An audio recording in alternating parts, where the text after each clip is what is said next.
सत श्री अकाल पाकिस्तान दे विच आप सब दा स्वागत है जी। मैं तुहाडा वीर भुपिंदर सिंह लवली ते मैं अज पहुँच गया जी फैसलाबाद शहर दे विच। फैसलाबाद शहर बारे आप सब बहुत कुछ जान चुके हो, लेकिन बहुत सारियां थावां हजे तुहानूं विखाणियां बाकी हन। फैसलाबाद शहर जिहड़ा है जिहदी इतिहास जिहदा पिछोकड़ सिर्फ और सिर्फ 125 साल ते मुहीत है। इस दे इलावा जे आपां वेखीए इहदे आल दुआल दे विच बहुत सारे शहर ने जिन्हां दा पिछोकड़ जिहड़ा है वो बहुत पुराना है, हज़ारां साल पुराना है। लेकिन इस दे बावजूद फैसलाबाद शहर जिहड़ा है वो इस वेले पंजाब दा दूजा ते पाकिस्तान दा तीसरा वड्डा शहर बन चुकिया है। और अगर तुसी इस शहर दे अंदर आल दुआल दे बाज़ारां विच घुमोगे तो तुहानूं पता लगेगा कि इस शहर दे विच बहुत सारियां पुरानियां थावां मौजूद ने। और इन्हां थावां नूं जिन्हां ने आबाद किया वो लोग कौन सन, तुहानूं मैं दसदा जावां कि इस शहर नूं आबाद किया गया तो उस वेले 85% आबादी हिंदुआं और सिखां दी सी, जबकि 15% आबादी जिहड़ी सी वो साडे मुसलमान वीरां दी सीगी। सो अज दी इस वीडियो दे विच असीं बहुत कुछ जाणांगे। मैं जिथे खलोता वां तुसीं वेख सकदे हो कि लैलपुर दा घंटा घर है और लैलपुर की शान भी समझा जाता है। सो आपां अज जिथे घंटा घर बारे जानने की कोशिश करांगे, घंटा घर बारे जाणांगे, उहदे नाल नाल इहदे आल दुआल दे विच बहुत सारियां पुरानियां थावां ने उन्हां बारे जानने की कोशिश करांगे। इत्थे एक गुरुद्वारा साहब भी मौजूद है जो बड़े ही शरधा भावना प्यार दे नाल सिख वीरां ने अज तो 100 साल पहले बनाया सी, लेकिन अज जिहड़ा है वो एक स्कूल की शक्ल दे विच मौजूद है। उत्थे भी आपां जावांगे। पहले आओ इस शहर के बारे होर कुछ जानने की कोशिश करते हैं जी।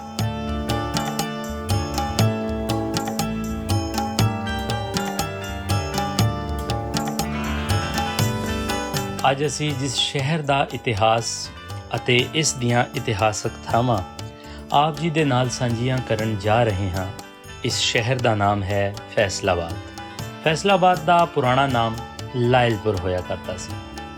ਇਹ ਸ਼ਹਿਰ ਪਾਕਿਸਤਾਨ ਦਾ ਤੀਜਾ ਅਤੇ ਲਹਿੰਦੇ ਪੰਜਾਬ ਦਾ ਦੂਜਾ ਵੱਡਾ ਸ਼ਹਿਰ ਹੈ।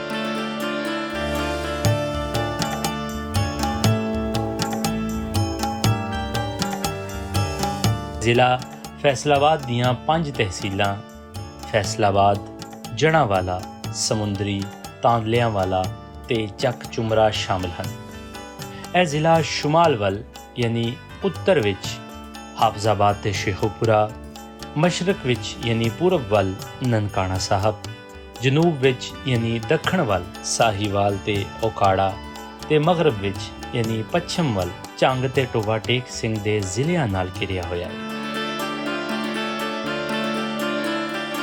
ਅੱਜ ਤੋਂ 125 ਸਾਲ ਪਹਿਲੇ ਇੱਥੇ ਹਰ ਪਾਸੇ ਜੰਗਲ ਹੀ ਜੰਗਲ ਸੀ ਤੇ ਪਾਣੀ ਦਾ ਕੋਈ ਨਾਮੋ ਨਿਸ਼ਾਨ ਵੀ ਨਹੀਂ ਸੀ। ਜਿੱਥੇ ਵੀ ਪਿੰਡ ਦੇ ਲੋਕ ਵਸਦੇ ਸਨ, ਇਹਨਾਂ ਵਾਸੀਆਂ ਨੂੰ ਜੰਗਲੀ ਆਖਿਆ ਜਾਂਦਾ ਸੀ। ਇਸ ਇਲਾਕੇ ਨੂੰ ਸਾਂਦਲਬਾਰ ਦੇ ਨਾਮ ਨਾਲ ਪੁਕਾਰਿਆ ਜਾਂਦਾ ਸੀ। ਇਤਿਹਾਸਕਾਰ ਲਿਖਦੇ ਹਨ ਕਿ lieutenant governor mister James loyal ਨੇ 1885 ਵਿੱਚ ਲਾਹੌਰ ਤੋਂ ਚੰਗ ਸਫ਼ਰ ਕਰਦਿਆਂ ਹੋਇਆਂ ਇਸ ਬੇਆਬਾਦ ਇਲਾਕੇ ਦੀ ਜਾਂਚ ਪੜਤਾਲ ਕੀਤੀ। ਜੇਮਸ ਲਾਇਲ ਨੇ ਇਸ ਇਲਾਕੇ ਦੀ ਜ਼ਰਖੇਜ਼ੀ ਨੂੰ ਵੇਖਦਿਆਂ ਹੋਇਆਂ ਇਸ ਇਲਾਕੇ ਨੂੰ ਆਬਾਦ ਕਰਨ ਦਾ ਮਨਸੂਬਾ ਬਣਾਇਆ। ਇਸ ਸ਼ਹਿਰ ਨੂੰ ਆਬਾਦ ਕਰਨ ਲਈ ਸਭ ਤੋਂ ਜ਼ਿਆਦਾ ਜ਼ਰੂਰਤ ਪਾਣੀ ਦੀ ਸੀ, ਲਿਹਾਜ਼ਾ ਸ਼ਹਿਰ ਦੀ ਤਾਮੀਰ ਲਈ ਸਭ ਤੋਂ ਪਹਿਲਾਂ ਰੱਖ ਬ੍ਰਾਂਚ ਨਹਿਰ ਦੀ ਤਾਮੀਰ ਦਾ ਆਗਾਜ਼ ਕੀਤਾ ਗਿਆ। सांगला हिल तो शोरकोट तक रेलवे लाइन बिछावन दे प्रबंध शुरू होए। इत्थे पिंडां दी आबादकारी करन लई मशरकी पंजाब दे लोकां नूं ज़मीन अलाट कीती गई। सब तो पहलां 1890 विच मौजूदा कैंटा घर वाली थां ते जंगल दी कटाई करके एक खूह बनाया गया। 1895 तिकर इत्थे रेलवे लाइन दा आगाज़ हो चुकिया सी। 1898 विच केसरी दरवाजे की तामीर हुई।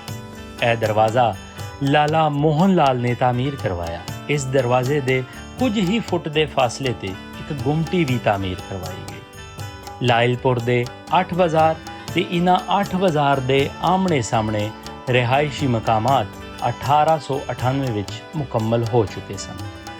अगर इन्हां 8 बाज़ारां नूं आसमान वालों चाती पाइए तो सानू यह बरतानवी झंडे यानी यूनियन जैक की झलक पेश करता है। घंटा घर की तामीर अंग्रेज़ी फने तामीर का एक बेहतरीन नमूना है।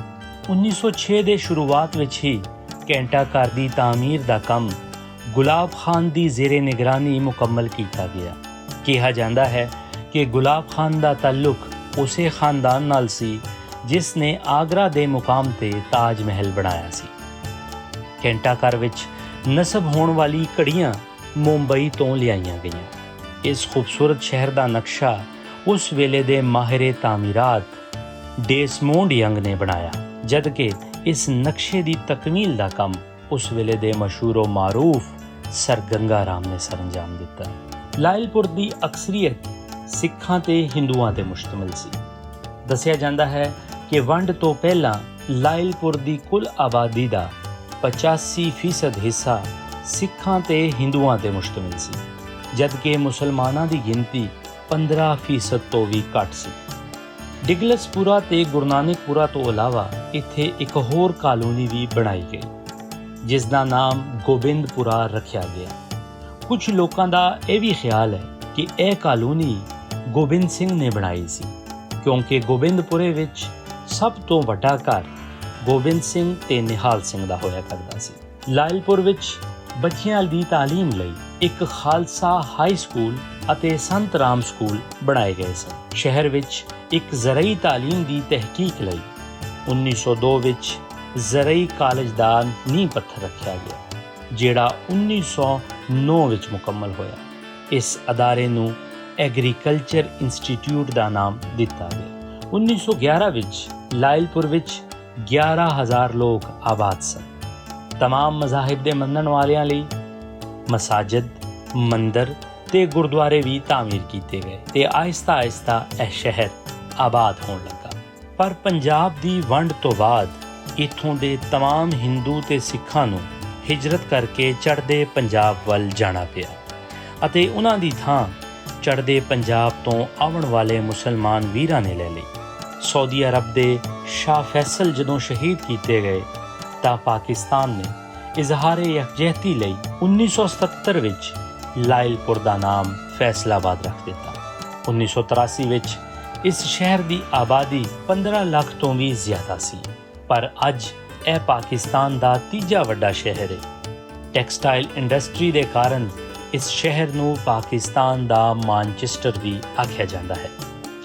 ਫੈਸਲਾਬਾਦ ਲਗਭਗ 1 ਸਦੀ ਪੁਰਾਣਾ ਸ਼ਹਿਰ ਹੈ। ਇਸ ਦੀ ਤਹਿਜ਼ੀਬੀ ਜੜ੍ਹਾਂ ਤੇ ਪਰੰਪਰਾਵਾਂ ਜ਼ਿਆਦਾ ਗਹਿਰੀਆਂ ਤੇ ਕਦੀਮ ਨਹੀਂ ਹਨ, ਪਰ ਪੰਜਾਬ ਦੀ ਵੰਡ ਤੋਂ ਪਹਿਲੇ ਇੱਥੇ ਸੁੰਦਰਦਾਸ ਆਸੀ, ਨੰਦ ਲਾਲਪੁਰੀ ਦੇ ਨਾਮ ਸਾਹਮਣੇ ਆਉਂਦੇ ਨੇ। ਇਸ ਤੋਂ ਇਲਾਵਾ ਸ਼ਹੀਦ ਆਜ਼ਮ ਭਗਤ ਸਿੰਘ ਦਾ ਤਾਲੁਕ ਵੀ ਜ਼ਿਲ੍ਹਾ ਲਾਇਲਪੁਰ ਯਾਨੀ ਫੈਸਲਾਬਾਦ ਨਾਲ ਹੈ। ਮਸ਼ਹੂਰ ਸ਼ਾਇਰ ਸਾਹਿਰ ਲੁਧਿਆਣਵੀ ਦਾ ਤਾਲੁਕ ਵੀ ਫੈਸਲਾਬਾਦ ਦੇ ਨਾਲ ਹੈ। ਵੰਡ ਤੋਂ ਬਾਅਦ ਪਾਕਿਸਤਾਨ ਦੇ ਮੰਨੇ ਪਰਮੰਨੇ ਅਤੇ ਦੁਨੀਆ ਦੇ ਦਿਲਾਂ ਤੇ ਰਾਜ ਕਰਨ ਵਾਲੇ ਗੁਲੂਕਾਰ, ਕਵਾਲ ਅਤੇ ਮੌਸੀਕਾਰ ਨੁਸਰਤ ਫਤਿਹ ਅਲੀ ਖਾਨ ਇੱਥੇ ਹੀ ਜੰਮੇ ਔਰ ਦੁਨੀਆ ਵਿੱਚ ਆਪਣਾ ਨਾਂ ਪੈਦਾ ਕਰਨ ਤੋਂ ਬਾਅਦ ਫੈਸਲਾਬਾਦ ਦੀ ਧਰਤੀ ਤੇ ਹੀ ਦਫਨ ਹਨ।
ਲੋ ਜੀ, ਇਹ ਅੰਗਰੇਜ਼ ਦੌਰ ਦੇ ਫਨੇ ਇਮਾਰਤ ਦਾ ਮੂੰਹ ਬੋਲਦਾ ਸਬੂਤ ਹੈ ਜੀ। ਔਰ ਚਾਰੋਂ ਪਾਸੇ ਜਿਹੜਾ ਹੈ ਬਿਲਕੁਲ ਇੱਕ ਹੀ ਜਿਹਾ ਦਿਖਦਾ ਹੈ, ਲੇਕਿਨ ਚਾਰੋਂ ਪਾਸੇ ਦੀ ਦਿੱਖ ਦੇ ਉੱਪਰ ਜਦੋਂ ਆਪਾਂ ਵੇਖਦੇ ਹਾਂ ਤੇ ਇੱਕ ਪਾਸੇ ਤੁਹਾਨੂੰ ਇੰਗਲਿਸ਼ ਅੰਗਰੇਜ਼ੀ ਨਜ਼ਰ ਆਏਗੀ, ਦੂਸਰੇ ਪਾਸੇ ਹਿੰਦੀ ਦੇ ਅਲਫਾਜ਼ ਲਿਖੇ ਹੋਏ ਨੇ, ਜਦਕਿ ਤੀਸਰੇ ਪਾਸੇ ਜਿਹੜਾ ਹੈ ਉਹ ਉਰਦੂ ਲਿਖੀ ਹੋਈ ਹੈ। ਔਰ ਜਿਸ ਸਾਈਡ ਤੇ ਮੈਂ ਖਲੋਤਾ ਵਾਂ, ਤੁਸੀਂ ਮੇਰੀ ਬੈਕ ਸਾਈਡ ਤੇ ਵੇਖ ਸਕਦੇ ਹੋ ਕਿ ਇੱਥੇ ਗੁਰਮੁਖੀ ਲਿਖੀ ਹੋਈ ਹੈ। ਔਰ ਗੁਰਮੁਖੀ ਦੇ ਵਿੱਚ ਇਹੀ ਲਿਖਿਆ ਹੈ ਕਿ ਇਹ ਉਸ ਵੇਲੇ ਨਈ ਆਬਾਦਕਾਰੀਆਂ ਵੇਲੇ ਜਿਹੜਾ ਹੈ ਜਦੋਂ ਇਹਨੂੰ ਵਸਾਇਆ ਗਿਆ ਤੇ ਦਇਆਵਾਨ ਮਹਾਰਾਣੀ ਦੀ ਯਾਦ ਦੇ ਵਿੱਚ ਇਹ ਘੰਟਾ ਘਰ ਜਿਹੜਾ ਹੈ ਉਹ ਬਣਾਇਆ ਗਿਆ ਸੀ। ਅਗਰ ਅਸੀਂ ਇਸ ਘੰਟਾ ਘਰ ਦੇ ਚਾਰੋਂ ਅਤਰਾਫ ਦੇ ਵਿੱਚ ਨਜ਼ਰ ਦੌੜਾਉਂਦੇ ਹਾਂ ਤੇ ਇਹ ਇੱਕ ਬਿਲਕੁਲ ਜਿਹੜਾ ਬਰਤਾਨੀਆ ਦੇ ਝੰਡੇ ਦੇ ਤਰਸ ਦਾ ਇਹ ਬਾਜ਼ਾਰ ਬਣਿਆ ਹੈ। ਔਰ ਬਾਜ਼ਾਰ ਦੀ ਸਭ ਤੋਂ ਖੂਬਸੂਰਤ ਗੱਲ ਇਹ ਹੈ ਕਿ ਇੱਕ ਪਾਸੇ ਅਗਰ ਭਵਾਣਾ ਬਾਜ਼ਾਰ ਹੈ ਤੇ ਉਹ ਬਾਜ਼ਾਰ ਦੀ ਜਿਹੜੀ ਸਿੱਧੀ ਰੁਖ ਹੈ ਉਹ ਭਵਾਣਾ ਵੱਲ ਪੈਂਦੀ ਹੈ। ਅਗਰ ਚੰਗ ਬਾਜ਼ਾਰ ਹੈ ਤੇ ਉਹ ਚੰਗ ਜਿਸ ਪਾਸੇ ਪੈਂਦਾ ਹੈ, ਇਸ ਕਰਕੇ ਉਹਦਾ ਨਾਮ ਚੰਗ ਬਾਜ਼ਾਰ ਰੱਖ ਦਿੱਤਾ ਹੈ। ਜਿਸ ਪਾਸੇ ਰੇਲਵੇ ਸਟੇਸ਼ਨ ਹੈ ਉਸ ਬਾਜ਼ਾਰ ਦਾ ਨਾਮ ਰੇਲਵੇ ਬਾਜ਼ਾਰ ਕਰ ਦਿੱਤਾ ਹੈ। ਇਸੇ ਤਰ੍ਹਾਂ ਜਿਹੜਾ ਹੈ ਜਿਸ ਪਾਸੇ ਕਚਹਿਰੀ ਹੈ ਇਸ ਸ਼ਹਿਰ ਦੀ, ਉਸ ਦਾ ਨਾਮ ਕਚਹਿਰੀ ਬਾਜ਼ਾਰ ਕਰ ਦਿੱਤਾ ਹੈ। तो बड़े ही खूबसूरत तरीके नाल इस पूरे शहर नूं जिहड़ा है अज तो 125 साल पहले वसाया गया है। अजे तो होर बड़ा कुछ हैगा। सो असी इस सफ़र नूं जारी रखते हैं। इत्थे लागे ही एक गुरुद्वारा गली है जिथे एक गुरुद्वारा भी है उस दौर का बनया होया। सो आओ उस गुरुद्वारा साहब के दर्शन भी करते हैं, उस गुरुद्वारा साहब बारे जानने की भी कोशिश करते हैं तो बाज़ार दे विच होर अजे बड़ा कुछ पुरानियां इमारतां हैं वो भी वेखते हैं। सो आओ चलते हैं जी।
लो जी, इस वेले आप पहुँच गए हैं पाकिस्तान मॉडल हाई स्कूल जो किसी वक्तां दे विच जिहड़ा है ਇਹ ਥਾਂ ਦਾ ਨਾਮ ਸੀ ਗੁਰਦੁਆਰਾ ਸ੍ਰੀ ਗੁਰੂ ਸਿੰਘ ਸਭਾ।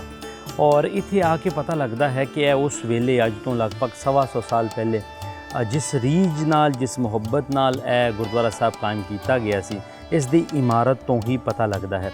असी जदों इस गुरुद्वारा साहब बारे तरफ आ रहे सां तो असी वेख्या कि इस दी जिहड़ी बाहरली इमारत है वो बड़ी खूबसूरत इमारत है। और इस इमारत की एक जगह के उपर दर्ज सी कि इस इमारत का कुछ हिस्सा मेरे राइट हैंड साइड दे वो इमारत पैंदी है, वो उपर लिखिया सी खालसा गर्ल्स मिडल स्कूल। यानी कि उस वेले इस इमारत का कुछ हिस्सा जिहड़ा है उस अपने बच्चियां दे विद्या लई भी इस्तेमाल होया करदा सी।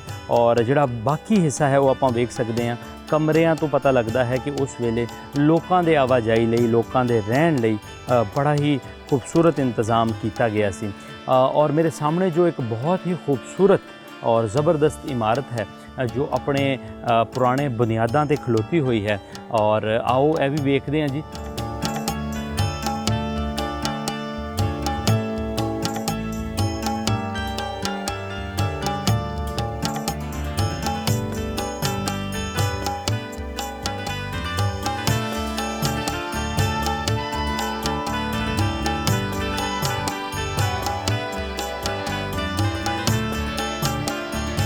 तुसीं ये वेख सकते हो कि इस निशान साहब उपर, क्योंकि हर एक गुरुद्वारा साहब दे विच निशान साहब भी होया करता है। और इस निशान साहब उपर दो खंडे बने हुए ने।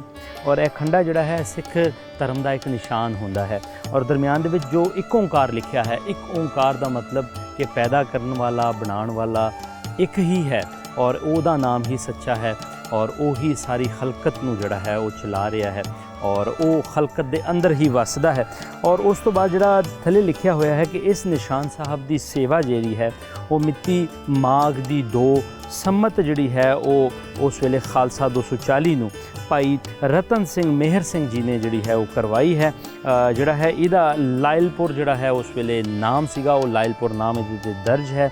ਔਰ ਥੱਲੇ ਜਿਹੜਾ ਹੈ ਸ੍ਰੀ ਗੁਰੂ ਸਿੰਘ ਸਭਾ ਦਾ ਨਾਮ ਦਰਜ ਹੈ। ਥੱਲੇ ਜਿਹੜੀ ਹੈ ਇਹਦੀ ਤਾਰੀਖ ਜਿਹੜੀ ਹੈ ਉਸ ਵਕਤ ਲਿਖੀ ਹੈ 15/1/1939। ਯਾਨੀ ਕਿ ਆਪਾਂ ਕਹਿ ਸਕਦੇ ਹਾਂ ਕਿ ਇਸ ਜਿਹੜੀ ਇਹਦੀ ਨਿਸ਼ਾਨ ਸਾਹਿਬ ਦੀ ਜਿਹੜੀ ਸੇਵਾ ਕੀਤੀ ਗਈ ਸੀ, ਜਿਹੜਾ ਸੰਗੇ ਮਰਮਰ ਲੱਗਾ ਸੀਗਾ, ਉਹ 1939 ਦੇ ਵਿੱਚ ਲੱਗਾ ਗਿਆ ਸੀ। ਔਰ ਤੁਸੀਂ ਵੇਖ ਸਕਦੇ ਹੋ ਕਿ ਇਹ ਨਿਸ਼ਾਨ ਸਾਹਿਬ ਹਜੇ ਵੀ ਜਿਹੜਾ ਹੈ ਆਪਣੇ ਦਹਲੀਜ਼ਾਂ ਦੇ ਉੱਪਰ ਕਾਇਮ ਹੈ। ਬੇਸ਼ੱਕ ਬਹੁਤ ਸਾਲ ਹੋ ਗਏ ਨੇ, ਇਹਨੂੰ 75 ਵਰੇ ਹੋ ਗਏ ਨੇ ਕਿ ਕਿਸੇ ਨੇ ਵੀ ਇਹਦੇ ਉੱਪਰ ਨਿਸ਼ਾਨ ਸਾਹਿਬ ਨਹੀਂ ਚੜਾਇਆ, ਲੇਕਿਨ ਅੱਜ ਵੀ ਇਹ ਆਪਣੇ ਬੁਨਿਆਦਾਂ ਦੇ ਉੱਪਰ ਖਲੋਤਾ ਹੋਇਆ ਹੈ। ਆਓ ਹੁਣ ਜਿਹੜਾ ਹੈ ਗੁਰਦੁਆਰਾ ਸਾਹਿਬ ਦੇ ਅੰਦਰ ਚੱਲਦੇ ਹਾਂ ਜੀ।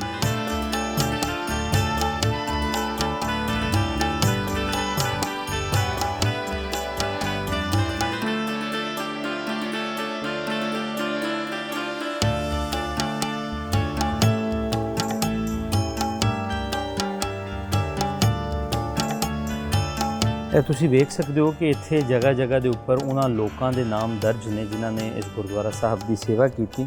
ਔਰ ਇਹ ਉਰਦੂ ਜ਼ੁਬਾਨ ਲਿਖੀ ਹੋਈ ਹੈ। ਇਹਨੂੰ ਸ਼ਾਹਮੁਖੀ ਵੀ ਕਹਿੰਦੇ ਨੇ ਕਿ ਜਿਹੜੇ ਪੰਜਾਬੀ ਦਾ ਸਕ੍ਰਿਪਟ ਹੈ ਉਹ 2 ਸਕ੍ਰਿਪਟਾਂ ਦੇ ਵਿੱਚ ਹੈ, ਇੱਕ ਗੁਰਮੁਖੀ ਔਰ ਇੱਕ ਸ਼ਾਹਮੁਖੀ। ਇਹ ਸ਼ਾਹਮੁਖੀ ਸਕ੍ਰਿਪਟ ਹੈ, ਹੋ ਸਕਦਾ ਹੈ ਕਿ ਉਸ ਵੇਲੇ ਸ਼ਾਹਮੁਖੀ ਸਕ੍ਰਿਪਟ ਹੀ ਇਸ ਥਾਵਾਂ 'ਤੇ ਜਿਹੜਾ ਹੈ ਪੜ੍ਹਾਇਆ ਜਾਂਦਾ ਹੋਵੇ।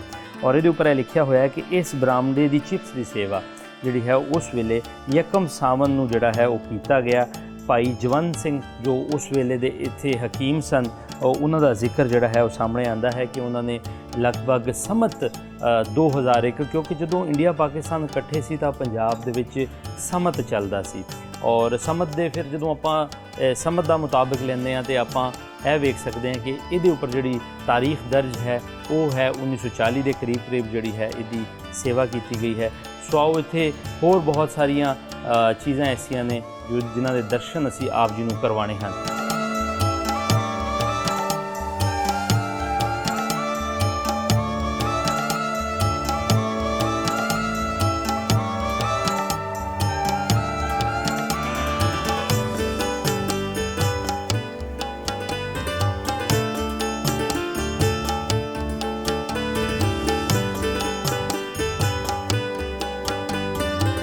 ਲਓ ਜੀ, ਅਸੀਂ ਗੁਰਦੁਆਰਾ ਸਾਹਿਬ ਦੇ ਦਰਸ਼ਨ ਕਰ ਰਹੇ ਸੀ ਜੋ ਹੁਣ ਸਕੂਲ ਬਣ ਚੁੱਕਿਆ ਹੈ। ਸੋ ਬਹੁਤ ਸਾਰੇ ਸਵਾਲਾਤ ਦਿਮਾਗ ਦੇ ਵਿੱਚ ਸੀਗੇ ਕਿ 1947 ਤੋਂ ਬਾਅਦ ਕਦੋਂ ਇਹ ਸਕੂਲ ਬਣਿਆ ਔਰ ਫਿਰ ਕਿਸ ਤਰ੍ਹਾਂ, ਚੂँਕਿ ਗੁਰਦੁਆਰਾ ਸਾਹਿਬ ਦੇ ਹਾਲਾਤ ਬਹੁਤ ਵਧੀਆ ਨੇ। ਸੋ ਇਸ ਹਵਾਲੇ ਦੇ ਨਾਲ ਸਾਡੇ ਨਾਲ ਇੱਕ ਇੱਥੇ ਇਸੇ ਸਕੂਲ ਦੇ ਵਿੱਚ ਇੱਕ ਟੀਚਰ ਨੇ ਜੋ ਇੱਥੇ ਪੜ੍ਹਾਉਂਦੇ ਨੇ, ਉਹਨਾਂ ਨਾਲ ਆਪਾਂ ਗੱਲਬਾਤ ਕਰਾਂਗੇ, ਕੋਸ਼ਿਸ਼ ਕਰਾਂਗੇ ਉਹਨਾਂ ਨੂੰ ਪੁੱਛਣ ਦੀ ਕਿ ਇਹ ਸਕੂਲ ਕਦੋਂ ਬਣਿਆ, ਹੁਣ ਇਸ ਵੇਲੇ ਇਹਨਾਂ ਕੋਲ ਕਿੰਨੇ ਬੱਚੇ ਪੜ੍ਹਦੇ ਨੇ, ਹੋਰ ਬਹੁਤ ਸਾਰੇ ਸਵਾਲਾਤ ਔਰ ਗੱਲਬਾਤ ਕਰਾਂਗੇ। ਸਰ, ਤੁਹਾਡਾ ਸਵਾਗਤ ਹੈ ਜੀ, ਤੁਹਾਡਾ ਸ਼ੁਕਰੀਆ। ਉਸਤਾਦ ਮੁਹਤਰਮ, ਅਸੀਂ ਤੁਹਾਡਾ ਨਾਮ ਜਾਣ ਸਕਦੇ ਹਾਂ ਜੀ? ਮੇਰਾ ਨਾਮ ਮੁਹੰਮਦ ਇਕਬਾਲ ਜੀ। ਮੁਹੰਮਦ ਇਕਬਾਲ ਜੀ, ਤੇ ਤੁਸੀਂ ਇੱਥੇ ਫੈਸਲਾਬਾਦ ਦੇ ਹੀ ਰਹਿਣ ਵਾਲੇ ਹੋ? ਜੀ ਜੀ, ਫੈਸਲਾਬਾਦ ਰਹਿਣ। ਅੱਛਾ, ਤੁਸੀਂ ਇੱਥੇ ਪੜ੍ਹਾਉਂਦੇ ਹੋ ਜੀ? ਅੱਛਾ, ਤੇ ਇਹ ਕੋਈ ਸਾਨੂੰ ਤੁਸੀਂ ਦੱਸ ਸਕਦੇ ਹੋ ਕਿ ਇਹ ਗੁਰਦੁਆਰਾ ਸਾਹਿਬ ਜਿਹੜਾ ਹੈ ਕਦੋਂ ਸਕੂਲ ਬਣਿਆ? ਇਸ ਪਾਰਟੀਸ਼ਨ ਤੋਂ ਪਹਿਲਾਂ ਇੱਕ ਗਰਲਜ਼ ਮਿਡਲ ਸਕੂਲ ਬਣਿਆ ਸੀ, ਫਿਰ ਪਾਰਟੀਸ਼ਨ ਤੋਂ ਬਾਅਦ ਗਵਰਨਮੈਂਟ ਨੂੰ ਅੰਜਮਨ ਇਸਲਾਮੀਆ ਤਹਿਤ ਹਾਈ ਸਕੂਲ ਬਣਿਆ ਹੈ। ਇਸ ਤੋਂ ਬਾਅਦ ਫਿਰ ਗਵਰਨਮੈਂਟ ਪੰਜਾਬ ਨੇ ਆਪਣੀ ਤਹਿਵੀਲ 'ਚ ਲੈ ਕੇ ਫਿਰ ਮਜ਼ੀਦ ਇਹਨੂੰ ਆਪਣਾ ਅਪਡੇਟ ਕੀਤਾ। ਸਹੀ ਜੀ। ਇਹ ਕਿਹੜੇ ਸਾਲ 'ਚ ਵੈਸੇ ਸਕੂਲ ਬਣਿਆ, ਇਹਦੇ ਬਾਰੇ ਕੋਈ ਕਨਫਰਮ ਆਪਾਂ ਨਹੀਂ ਦੱਸ ਸਕਦੇ? ਆਫਟਰ ਪਾਰਟੀਸ਼ਨ ਯਾਨੀ ਕਿ ਇਹ ਸਕੂਲ ਬਣ ਗਿਆ ਸੀ। ਆਫਟਰ ਪਾਰਟੀਸ਼ਨ ਹੀ ਬਣ ਗਿਆ? ਹਾਂਜੀ, ਬਣ ਗਿਆ ਸੀ। ਸਹੀ। ਤੇ ਤੁਸੀਂ ਕਿੰਨੇ ਸਮੇਂ ਤੋਂ ਇੱਥੇ ਪੜ੍ਹਾ ਰਹੇ ਹੋ? ਮੈਂ 15 ਸਾਲ ਤੋਂ ਪੜ੍ਹਾ ਰਿਹਾ ਹਾਂ। 15 ਸਾਲ ਹੋ ਗਏ ਨੇ। ਕਿਹੜਾ ਸਬਜੈਕਟ ਇੱਥੇ ਤੁਸੀਂ ਪੜ੍ਹਾ ਰਹੇ ਹੋ? ਇੰਗਲਿਸ਼ ਪੜ੍ਹਾ ਰਹੇ ਹੋ। ਅੱਛਾ, ਇਸ ਸਕੂਲ ਦੇ ਵਿੱਚ ਕਿੰਨੇ ਕੁ ਬੱਚੇ ਜਿਹੜੇ ਨੇ ਉਹ? ਮਾਸ਼ਾਅੱਲਾ ਮੌਜੂਦਾ ਤਾਦਾਦ 350 ਤੋਂ ਜ਼ਿਆਦਾ। 350 200 ਜ਼ਿਆਦਾ। ਹਾਂਜੀ। ਤੇ ਇਹ ਹਾਈ ਸਕੂਲ ਜਾਂ 10ਵੀਂ ਦੀ ਕਰੀ? ਹਾਂਜੀ, 10ਵੀਂ ਤੱਕ ਜੀ। ਅੱਛਾ, ਇੱਥੇ ਮੈਂ ਬਾਹਰ ਪੜ੍ਹ ਰਿਹਾ ਸੀ ਕਿ ਲਿਖਿਆ ਹੋਇਆ ਹੈ ਕਿ ਖਾਲਸਾ ਗਰਲਜ਼ ਮਿਡਲ ਸਕੂਲ। ਜੀ ਜੀ। ਤੇ ਉਹ ਕੁੜੀਆਂ ਦਾ ਜ਼ਾਹਰ ਹੈ 47 ਤੋਂ ਪਹਿਲਾਂ। ਜਾਂ ਹੁਣ ਵੀ ਇੱਥੇ ਬੱਚੀਆਂ ਵੀ ਪੜ੍ਹਦੀਆਂ ਨੇ ਜਾਂ ਨਹੀਂ? ਨਹੀਂ, ਬੱਚੇ ਨਹੀਂ ਪੜ੍ਹਦੀਆਂ ਹੁਣ ਸਿਰਫ ਲੜਕੇ ਪੜ੍ਹਦੇ ਨੇ। ਔਰ ਹੁਣ ਮੌਜੂਦਾ ਹਾਲਾਤ ਦੇ ਵਿੱਚ ਪ੍ਰਾਇਮਰੀ ਹਿੱਸਾ ਵੀ ਨਾਲ ਮਿਲਾ ਲਿਆ। ਅੱਛਾ, ਹਾਂਜੀ। ਪ੍ਰਾਇਮਰੀ ਹਿੱਸਾ ਵੀ ਸਕੂਲ ਦੇ ਅੰਦਰ ਹੀ ਹੈ ਜਾਂ ਸਾਈਡ? ਨਹੀਂ, ਸਕੂਲ ਦੇ ਅੰਦਰ ਹੀ ਆ, ਸਿਰਫ ਛੋਟੀ ਦੀਵਾਰ ਹੋਈ ਹੈ, ਪ੍ਰਾਇਮਰੀ ਹਿੱਸਾ ਨਾਲ ਹੀ ਹੈ। ਅੱਛਾ, ਕਦੀ ਇਸ ਤਰ੍ਹਾਂ ਹੋਇਆ ਹੈ ਕਿ ਜਿਹੜੇ ਇੱਥੋਂ ਦੇ ਲੋਕ ਸਨ ਜਦੋਂ 47 ਚੋਂ ਇੱਥੋਂ ਗਏ ਨੇ, ਜੀ ਜੀ, ਕਦੀ ਉਹ ਆਏ ਹੋਣ ਤੁਹਾਡੇ ਨਾਲ, ਉਹਨਾਂ ਦੀ ਮੁਲਾਕਾਤ ਹੋਈ? ਹਾਂਜੀ, ਅਕਸਰ ਦੋਸਤ ਆਉਂਦੇ ਰਹਿੰਦੇ ਆ ਸਾਡੇ ਸਿੱਖ ਭਰਾ। ਅਸੀਂ ਉਹਨਾਂ ਨੂੰ ਜੀ ਆਇਆਂ ਨੂੰ ਆਖਦੇ ਹਾਂ, ਉਹਨਾਂ ਨੂੰ ਮੋਸਟ ਵੈਲਕਮ ਆਖਦੇ ਹਾਂ। ਔਰ ਸਾਨੂੰ ਬੜੇ ਖੁਸ਼ ਹੋ ਕੇ ਮਿਲਦੇ ਨੇ। ਸਹੀ। ਔਰ ਅਸੀਂ ਇਹਨੂੰ ਸਿੱਖ ਕਮਿਊਨਿਟੀ ਇਹ ਗੁਜ਼ਾਰਿਸ਼ ਕਰਾਂਗੇ ਕਿ ਜਨਾਬ ਇਹਨੂੰ ਮਜ਼ੀਦ ਇਹਦੀ ਤਜ਼ੀਨ ਔਰ ਰਾਇਸ਼ ਕਰਨ ਵਾਸਤੇ ਸਾਡਾ ਤਾਵਨ ਕਰਨ ਤਾਂ ਕਿ ਉਹਨਾਂ ਦਾ ਇਹ ਜਿਹੜਾ ਗੁਰਦੁਆਰਾ ਆਬਾਦ ਰਹੇ, ਸ਼ਾਦ ਰਹੇ। ਬਹੁਤ ਸੋਹਣੀ ਗੱਲ ਕੀਤੀ ਹੈ ਜੀ। ਇਹਦੇ ਵਿੱਚ ਜਿਹੜੇ ਇੱਥੇ ਦੇ ਰੈਲੀਵੈਂਟ ਅਥਾਰਟੀਜ਼ ਨੇ ਉਹ ਵੀ ਆਪਣਾ ਰੋਲ ਅਦਾ ਕਰ ਸਕਦੇ ਆ, ਕਿਉਂਕਿ ਇਹ ਕਿਸੇ ਮਜ਼ਹਬ ਦੀ ਜਗ੍ਹਾ ਹੋਣ ਦੇ ਨਾਲ ਨਾਲ ਇਸ ਸ਼ਹਿਰ ਦੀ ਵੀ ਜਿਹੜੀ ਹੈ ਉਹ ਅਹਿਮ ਜਗ੍ਹਾ ਹੈ, ਕਿਉਂਕਿ ਜਿੰਨੀ ਹਿਸਟਰੀ ਘੰਟੇ ਘਰ ਦੀ ਹੈ ਉਨੀ ਕੁ ਹਿਸਟਰੀ ਇਸ ਸਕੂਲ ਦੀ ਹੈ, ਇਸ ਗੁਰੂ ਘਰ ਦੀ ਹੈ। ਅੱਛਾ, ਇਹ ਮੈਂ ਵੇਖ ਰਿਹਾ ਵਾਂ ਕਿ ਇਹ ਸਕੂਲ ਜਿਹੜਾ ਹੈ ਬਹੁਤ ਵਧੀਆ, ਅਮੂਮਨ ਜਿਹੜੇ ਗੁਰਦੁਆਰੇ ਸਾਹਿਬ ਬੇਆਬਾਦ ਹੋ ਗਏ ਨੇ ਉਹਨਾਂ ਦਾ ਹਾਲ ਇੰਨਾ ਅੱਛਾ ਨਹੀਂ ਹੁੰਦਾ, ਲੇਕਿਨ ਮੈਂ ਵੇਖਿਆ ਕਿ ਬਹੁਤ ਖੂਬਸੂਰਤ ਇਹਦੇ ਅੰਦਰ ਅਸੀਂ ਟਾਇਲ ਵੀ ਵੇਖੀ ਹੈ, ਇੰਝ ਹੀ ਲੱਗ ਰਹੀ ਹੈ ਕਿ ਬਾਅਦ 'ਚ ਲੱਗੀ ਹੈ ਕਿਧਰੇ, ਔਰ ਸਾਹਮਣੇ ਜਿਹੜੇ ਰੂਮਸ ਵਗੈਰਾ ਬਣੇ ਨੇ ਉਹ ਵੀ ਬਹੁਤ ਜ਼ਬਰਦਸਤ ਹੈ। ਇਹਦੀ ਦੇਖਭਾਲ ਕੌਣ ਕਰਦਾ ਹੈ? ਸਾਡੇ ਮਹਿਕਮੇ ਦੇ ਜਿਹੜੇ ਵੱਡੇ ਅਫਸਰਾਨ ਨੇ ਮਾਸ਼ਾਅੱਲਾ, ਉਹ ਇਹਦੀ ਬੜੀ ਦਿਲਚਸਪੀ ਲੈਂਦੇ ਆ ਇਹਦੀ ਤਜ਼ੀਨ ਰਾਇਸ਼ ਵਾਸਤੇ। ਉਹ ਗਾਹ ਚੱਕਰ ਮਾਰਦੇ ਰਹਿੰਦੇ ਨੇ ਔਰ ਸਾਨੂੰ ਹਦਾਇਤਾਂ ਦਿੰਦੇ ਰਹਿੰਦੇ ਕਿ ਇਹਦੀ ਰੈਨੋਵੇਸ਼ਨ ਫਲਾਂ ਜਗ੍ਹਾ ਦੀ ਰੈਨੋਵੇਸ਼ਨ ਨਹੀਂ ਹੋਈ, ਇਹਨੂੰ ਠੀਕ ਕਰਾਓ, ਫਲਾਂ ਨੂੰ ਠੀਕ ਕਰਾਓ, ਫਲਾਂ ਨੂੰ ਠੀਕ ਕਰਾਓ। ਸਹੀ ਜੀ। ਅੱਛਾ, ਇੱਥੇ ਦੇ ਜਿਹੜੇ ਫੈਸਲਾਬਾਦ ਦੇ ਜਿਹੜੇ ਮਹਿਕਮੇ ਨੇ ਉਹ ਵੀ ਕਦੀ ਇਸ ਵਾਲੇ ਪਾਸੇ ਉਹਨਾਂ ਦਾ ਧਿਆਨ ਪਿਆ ਹੈ ਕਿ ਨਹੀਂ ਪਿਆ? ਹਾਂ, ਉਹਨਾਂ ਦਾ ਵੀ ਧਿਆਨ ਪਿਆ। ਯਾਨੀ ਜਿਹੜੇ ਐਜੂਕੇਸ਼ਨ ਡਿਪਾਰਟਮੈਂਟ ਨੇ ਜਾਂ ਜਿਹੜੇ ਸਾਡੇ ਐਜੂਕੇਸ਼ਨ ਡਿਪਾਰਟਮੈਂਟ ਦੇ ਜਿਹੜੇ ਵੱਡੇ ਅਫਸਰ ਨੇ ਮਾਸ਼ਾਅੱਲਾ, ਉਹਦੇ ਵਿੱਚ ਬਹੁਤ ਦਿਲਚਸਪੀ ਲੈਂਦੇ ਨੇ। ਅੱਛਾ, ਦਿਲਚਸਪੀ ਹੈ? ਹਾਂਜੀ ਮਾਸ਼ਾਅੱਲਾ। ਸਾਡੀ ਸੀ ਐਜੂਕੇਸ਼ਨ ਦਾ ਅਲੀ ਅਹਿਮਦ ਚੌਧਰੀ ਅਲੀ ਅਹਿਮਦ ਸਾਹਿਬ, ਉਹ ਉਹਨਾਂ ਦਾ ਨਾਮ ਮੈਂ ਅਗਰ ਨਾ ਲਵਾਂ ਤੇ ਜ਼ਿਆਦਤੀ ਆ, ਕਿਉਂਕਿ ਉਹ ਇਸ ਅਦਾਰੇ ਵਾਸਤੇ ਬਹੁਤ ਕੁਝ ਕਰ ਰਹੇ ਨੇ ਜੀ। ਅੱਛਾ, ਇਹ ਦੱਸੋ ਕਿ ਤੁਹਾਡੇ ਕੋਲ ਕੀ ਮਾਲੂਮਾਤ ਨੇ ਕਿ ਇਹ ਗੁਰਦੁਆਰਾ ਸਾਹਿਬ ਕਦੋਂ ਜਿਹੜਾ ਹੈ ਉਹ ਬਣਾਇਆ ਗਿਆ ਸੀ? ਇਹ ਬਿਫੋਰ ਪਾਰਟੀਸ਼ਨ ਦੀ ਪਾਕਿਸਤਾਨ ਬਣਨ ਤੋਂ ਪਹਿਲਾਂ ਜੀ ਇਹਦੇ ਯਾਨੀ ਤਿਆਰ ਹੋਣਾ ਸ਼ੁਰੂ ਹੋ ਗਿਆ ਸੀ। ਤੇ ਤੁਸੀਂ ਉੱਪਰ ਅਗਰ ਧਿਆਨ ਮਾਰੋ ਤੇ ਨੀਚਿਓਂ ਕੁਝ ਰਹਿ ਗਿਆ ਸੀ ਹਿੱਸਾ। ਅਕਸਰ ਦੋਸਤ ਕਹਿੰਦੇ ਕਿ ਜਦੋਂ ਪੰਜਾਬੀ ਉਜਾੜੇ ਪਏ ਨੇ ਉਦੋਂ ਇਹਦੀ ਰੈਨੋਵੇਸ਼ਨ ਹੋ ਰਹੀ ਸੀ ਤੇ ਫਿਰ ਯਾਨੀ ਕੁਝ ਰਹਿ ਗਿਆ ਸੀ ਹਿੱਸਾ ਇਹਦਾ ਬਣਨ ਵਾਲਾ। ਆਪਾਂ ਵੇਖ ਰਹੇ ਸੀ ਕਿ ਤੀਸਰਾ ਜਿਹੜਾ ਇਹਦਾ ਪੋਰਸ਼ਨ ਹੈ, ਤੀਸਰਾ ਫਲੋਰ ਜਿਹੜਾ ਹੈ ਉਹ ਜੇ ਪਲਸਤਰ ਨਹੀਂ ਹੋਇਆ। ਹਾਂਜੀ, ਉਹ ਤਾਂ ਪਲਸਤਰ ਯਾਨੀ ਕਿ ਰਹਿ ਗਿਆ ਸੀ। ਹਾਂ, ਲੇਕਿਨ ਇਹਦੇ ਨਿਸਬਤ ਜਗ੍ਹਾ ਪਰ ਰਾਈਟ ਵਾਲੇ ਪਾਸੇ ਵੇਖਦੇ ਹਾਂ ਤੇ ਉਹ ਸਾਨੂੰ ਜ਼ਿਆਦਾ ਪੁਰਾਣਾ ਨਜ਼ਰ ਆਉਂਦਾ ਹੈ। ਜੀ। ਮਤਲਬ ਹੋ ਸਕਦਾ ਹੈ ਕਿ 1904 ਦੇ ਵਿੱਚ ਇਹ ਵਾਲਾ ਪਾਸਾ ਬਣਾਇਆ ਗਿਆ ਹੋਵੇ, ਫਿਰ ਦੂਸਰਾ ਬਿਲਕੁਲ ਜਿਹੜਾ ਹੈ ਉਹ ਕੰਮ 1 ਬਾਈ 1 ਬਣਿਆ ਆਸਤਾ ਸਾਰਾ ਹੀ, ਲੇਕਿਨ ਬਹੁਤ ਮਜ਼ਬੂਤ ਬਣਾਇਆ ਗਿਆ। ਜਿਨ੍ਹਾਂ ਦੋਸਤਾਂ ਨੇ ਇਹਦਾ ਕਿਰਦਾਰ ਅਦਾ ਕੀਤਾ ਬਣਾਉਣ ਦੇ ਵਿੱਚ, ਉਹਨਾਂ ਨੇ ਬੜੀ ਮਿਹਨਤ ਕੀਤੀ। ਇਹਦੇ ਵਿੱਚ ਕੋਈ ਸ਼ੱਕ ਨਹੀਂ ਹੈ। ਇਮਾਰਤ ਜਿਹੜੀ ਹੈ ਉਹ ਦੱਸ ਰਹੀ ਹੈ ਕਿ ਇਹਨੂੰ ਬੜੇ ਪ੍ਰੇਮ ਨਾਲ, ਪਿਆਰ ਨਾਲ ਬਣਾਇਆ ਗਿਆ ਸੀ। ਜਿਹੜੇ ਸਾਡੇ ਰੈਲੀਵੈਂਟ ਅਥਾਰਟੀਜ਼ ਨੇ, ਆਪਾਂ ਉਹਨਾਂ ਅੱਗੇ ਰਿਕੁਐਸਟ ਜ਼ਰੂਰ ਕਰਾਂਗੇ ਕਿ ਇਹ ਇੱਕ ਪੁਰਾਣੀ ਇਮਾਰਤ ਹੈ, 125 ਸਾਲ ਪੁਰਾਣੀ ਇਮਾਰਤ ਹੈ ਔਰ ਇਹਦੀ ਦੇਖ ਰੇਖ ਜਿਹੜੀ ਹੈ ਉਹ ਇੱਦਾਂ ਹੀ ਹੋਣੀ ਚਾਹੀਦੀ ਹੈ, ਬਲਕਿ ਹੋਰ ਵਧੀਆ ਤਰੀਕੇ ਨਾਲ ਵੀ ਕੀਤੀ ਜਾ ਸਕਦੀ ਹੈ।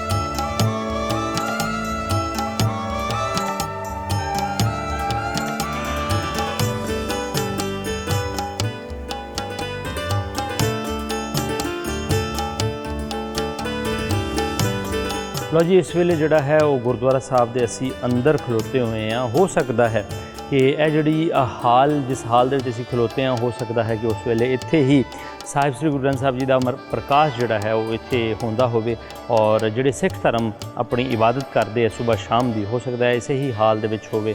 ਤੁਸੀਂ ਵੇਖ ਸਕਦੇ ਹੋ ਕਿ ਇਹ ਹਾਲ ਜਿਹੜਾ ਹੈ ਹੁਣ ਇੱਥੇ ਪੇਪਰ ਲਏ ਜਾਂਦੇ ਆ ਬੱਚਿਆਂ ਦੇ, ਐਗਜ਼ਾਮੀਨੇਸ਼ਨ ਹਾਲ ਬਣ ਚੁੱਕਿਆ ਹੈ ਔਰ ਸੈਂਕੜਿਆਂ ਹੀ ਕੁਰਸੀਆਂ ਜਿਹੜੀਆਂ ਨੇ ਇੱਥੇ ਰੱਖ ਦਿੱਤੀਆਂ ਗਈਆਂ ਨੇ।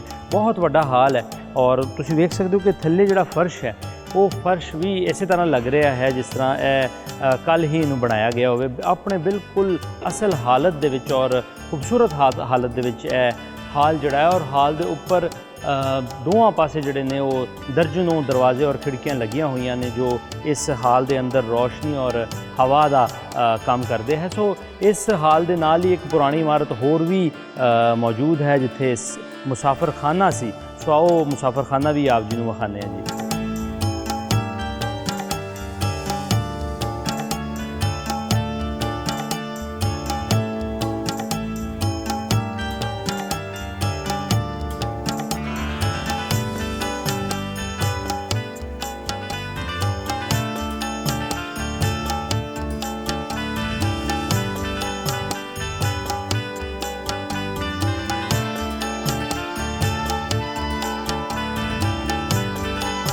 ਲੋ ਜੀ, ਇਸ ਗੁਰਦੁਆਰਾ ਸਾਹਿਬ ਦੇ ਵਿੱਚ ਇੱਕ ਮੁਸਾਫਰਖਾਨਾ ਵੀ ਹੈ ਔਰ ਇਹ ਮੁਸਾਫਰਖਾਨਾ ਜਿਹੜਾ ਹੈ ਲਗਭਗ 1920 ਤੋਂ 1925 ਦੇ ਵਿਚਕਾਰ ਬਣਾਇਆ ਗਿਆ ਹੈ। ਉਹਦੀਆਂ ਤਖਤੀਆਂ ਇੱਥੇ ਮੌਜੂਦ ਨੇ ਔਰ ਇਹਦੇ ਉੱਪਰ ਲਿਖਿਆ ਹੋਇਆ ਹੈ ਉਸ ਵੇਲੇ 400 ਰੁਪਏ ਦੀ ਸੇਵਾ ਕਰਾਈ ਗਈ ਸੀ।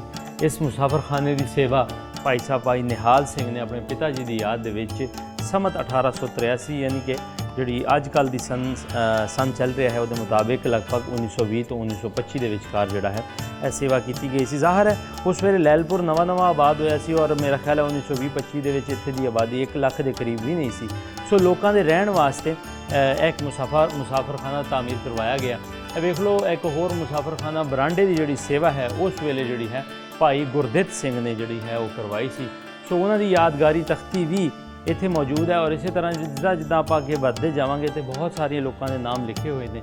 ਇਸੇ ਤਰ੍ਹਾਂ ਖਜਾਨ ਸਿੰਘ ਜੀ ਦਾ ਨਾਮ ਸਾਹਮਣੇ ਆਉਂਦਾ ਹੈ। ਉਹਨਾਂ ਨੇ ਜਿਹੜੀ ਹੈ ਉਸ ਵੇਲੇ ਸੇਵਾ ਕਰਵਾਈ ਔਰ ਅੱਗੇ ਇਸੇ ਹੀ ਤਰ੍ਹਾਂ ਇੱਕ ਹੋਰ ਕਮਰੇ ਦੀ ਜਿਹੜੀ ਸੇਵਾ ਹੈ ਉਹਦਾ ਨਾਮ ਇੰਸਪੈਕਟਰ ਸਪੁੱਤਰ ਸਬ ਇੰਸਪੈਕਟਰ ਸਨ ਉਸ ਵੇਲੇ ਸਪੁੱਤਰ ਸਰਦਾਰ ਹੀਰਾ ਸਿੰਘ, ਜੋ ਚੱਕ ਨੰਬਰ 65 ਦੇ ਵਿੱਚ ਚੱਕ ਨੰਬਰ 65 ਚੰਗ ਬ੍ਰਾਂਚ ਦੇ ਨਿਵਾਸੀ ਸਨ। ਉਹਨਾਂ ਨੇ ਜਿਹੜੀ ਹੈ ਇਸ ਮੁਸਾਫਰਖਾਨੇ ਦੀ ਸੇਵਾ ਕਰਾਉਣ ਦੇ ਵਿੱਚ ਅਹਿਮ ਜਿਹੜਾ ਰੋਲ ਹੈ ਉਹ ਅਦਾ ਕੀਤਾ। ਲੋਕਾਂ ਨੇ ਆਪਸ ਦੇ ਵਿੱਚ ਥੋੜ੍ਹੇ ਪੈਸੇ ਪਾ ਕੇ ਤੇ ਇਹ ਮੁਸਾਫਰਖਾਨਾ ਬਣਵਾਇਆ। ਇੱਕ ਹੋਰ ਤਖਤੀ ਜਿਹੜੀ ਹੈ ਇਸ ਕਮਰੇ ਔਰ ਬਰਾਂਡੇ ਦੀ ਸੇਵਾ ਲਈ ਮਾਤਾ ਪ੍ਰਸੀਨ ਕੌਰ ਜੀ ਨੇ ਆਪਣੇ ਪਤੀ ਗੁਰਪੁਰ ਨਿਵਾਸੀ ਈਸ਼ਰ ਸਿੰਘ ਜੀ ਦੀ ਯਾਦ ਦੇ ਵਿੱਚ ਜਿਹੜੀ ਹੈ ਉਹ ਸੇਵਾ ਕਰਵਾਈ। ਔਰ ਕਮਾਲ ਦੀ ਗੱਲ ਹੈ ਕਿ ਪਿੰਡ ਡਸਕਾ ਦਾ ਨਾਮ ਸਾਹਮਣੇ ਆਉਂਦਾ ਹੈ। ਫੈਸਲਾਬਾਦ ਦੀ ਜਦੋਂ ਆਪਾਂ ਗੱਲ ਕਰਦੇ ਹਾਂ ਤੇ ਫੈਸਲਾਬਾਦ ਦੇ ਆਲ ਦੁਆਲ ਦੇ ਵਿੱਚ ਹਜ਼ਾਰਾਂ ਹੀ ਪਿੰਡ ਜਿਹੜੇ ਨੇ ਉਹ ਇਸ ਜੰਗਲ ਦੇ ਵਿੱਚ ਆਬਾਦਕਾਰੀ ਕੀਤੀ ਗਈ ਹੈ।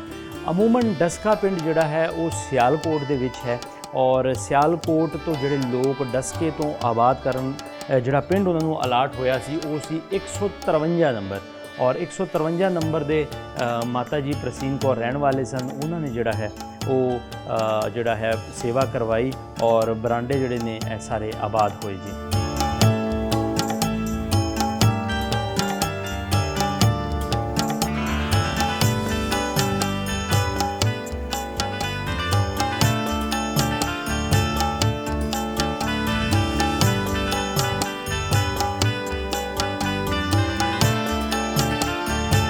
ਲਓ ਜੀ, ਅੱਜ ਦੇ ਪ੍ਰੋਗਰਾਮ ਦੇ ਵਿੱਚ ਅਸੀਂ ਆਏ ਸੀ ਲਾਇਲਪੁਰ, ਜਿਹਦਾ ਮੌਜੂਦਾ ਨਾਮ ਹੈ ਫੈਸਲਾਬਾਦ ਔਰ ਅੱਜ ਦੇ ਪ੍ਰੋਗਰਾਮ ਦੇ ਵਿੱਚ ਫੈਸਲਾਬਾਦ ਬਾਰੇ ਬਹੁਤ ਸਾਰੀਆਂ ਇਨਫੋਰਮੇਸ਼ਨ ਤੁਹਾਡੇ ਨਾਲ ਸਾਂਝ ਕੀਤੀ। ਉਸ ਤੋਂ ਬਾਅਦ ਅਸੀਂ ਘੰਟਾ ਘਰ ਵੀ ਗਏ, ਘੰਟਾ ਘਰ ਬਾਰੇ ਵੀ ਜਾਣਨਾ ਅਸੀਂ ਚਾਹਿਆ ਔਰ ਉਸ ਤੋਂ ਬਾਅਦ ਅਸੀਂ ਆਏ ਇੱਥੇ ਲਾਗੇ ਹੀ ਘੰਟਾ ਘਰ ਦੇ ਕਰੀਬ ਹੀ ਹੈ ਰੇਲ ਬਾਜ਼ਾਰ ਦੇ ਅੰਦਰ ਗੁਰਦੁਆਰਾ ਸਾਹਿਬ ਜੋ ਮੌਜੂਦਾ ਹੁਣ ਸਕੂਲ ਬਣ ਚੁੱਕਿਆ ਹੈ, ਉਹਦੇ ਬਾਰੇ ਵੀ ਅਸੀਂ ਬਹੁਤ ਸਾਰੀ ਇਨਫੋਰਮੇਸ਼ਨ ਤੁਹਾਡੇ ਨਾਲ ਸਾਂਝੀ ਕੀਤੀ। ਤੁਸੀਂ ਸਾਡਾ ਇਹ ਪ੍ਰੋਗਰਾਮ ਫੇਸਬੁੱਕ ਅਤੇ YouTube ਉੱਪਰ ਵੀ ਵੇਖ ਸਕਦੇ ਹੋ ਔਰ ਵੇਖ ਕੇ ਸਾਨੂੰ ਆਪਣੀ ਕੀਮਤੀ ਰਾਏ ਜਿਹੜੀ ਹੈ ਉਹ ਜ਼ਰੂਰ ਦੇਣਾ। ਤੁਹਾਡੇ ਸਾਰਿਆਂ ਦਾ ਪਿਆਰ ਦੇਣ ਲਈ ਬਹੁਤ ਸ਼ੁਕਰੀਆ। ਹੁਣ ਤੁਸੀਂ ਡਿਸਕਵਰ ਪਾਕਿਸਤਾਨ ਦੀ ਸਾਰੀ ਟੀਮ ਨੂੰ ਇਜਾਜ਼ਤ ਦਿਓ।